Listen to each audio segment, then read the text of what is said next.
Good afternoon, I am Garsha of 8th class going to say about drip irrigation, shade nets and vermi wash. This is a drip irrigation method in which we can save water up to 30 to 70%. Nowadays farmers are wasting water by sending more than enough water to the farms and the water is being wasted. So we are using this method to send enough water to the plants and save enough water. In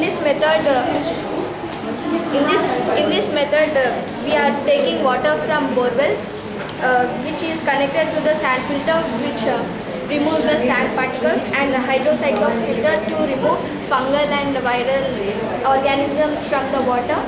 And it is sent through main lines, and from main lines the water is sent through the drips, through which the water is sent drop by drop to the plant. The water is sent to the plant whole at 24 hours, drop by drop. The plants can take enough water and can take enough time. This is the shade net.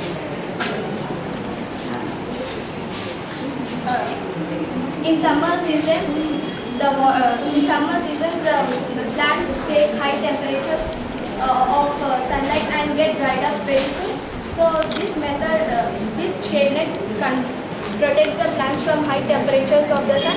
So by using this method in summer season, the prices are getting increased. So because of the getting dried up and wastage of plants, so we are using this shade net to control that. In this method, these nets are available in Andhra Pradesh in different colors.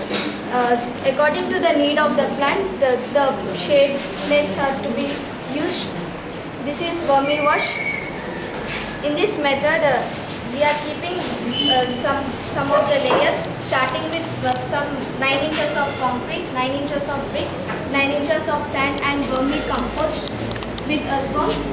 And if we inlet the water drop by drop, the water absorbs all the nutrients from the compost, passes through all these layers and comes into the form of this vermi wash. This vermi wash is used to kill pests and insects and makes the plant disease resistant. Instead of using chemical fertilizers and get infected by people, we can use this which has been made naturally.